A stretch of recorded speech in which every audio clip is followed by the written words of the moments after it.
Hello mga ka-big time, ngayong araw nga pala samahan niyo ko sa pagpasok ko sa work, papakita ko sa inyo yung hotel namin. Sana mag-enjoy kayo sa pag-tour ko sa inyo ngayong araw. Dito mga ka-big time, gamit ko nga pala si Casey ngayong araw. Ito nga pala ang araw-araw ko nararanasan papasok sa work. Ito nga pala ang palengke ng Guadalupe. Dito nga pala sakayan ng mga jeep papunta sa BGC at Makati Avenue. At iba pa, dito din yung sakayan ng MRT Guadalupe Station. Dito guys, hindi nawawala yung traffic mapa umaga, tanghali or gabi. 8 hours later.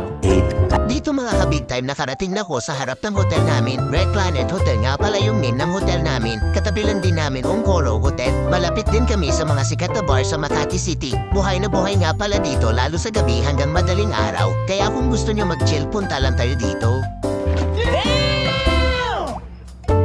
Papasok na nga pala ako. Eto si Sir, pinag-open pa tayo ng pinto. Mag-feeling boss lang si Team Big Time kahit walang pera tayo hihi.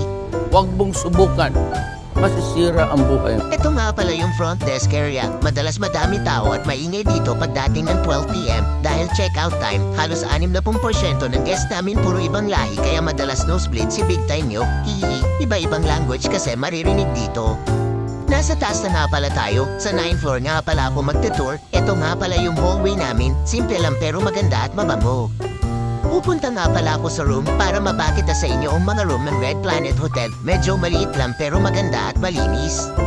Need nyo lang nga pala top yung keycard and push the door para ma-open nyo na yung door. Ito na nga pala yung room.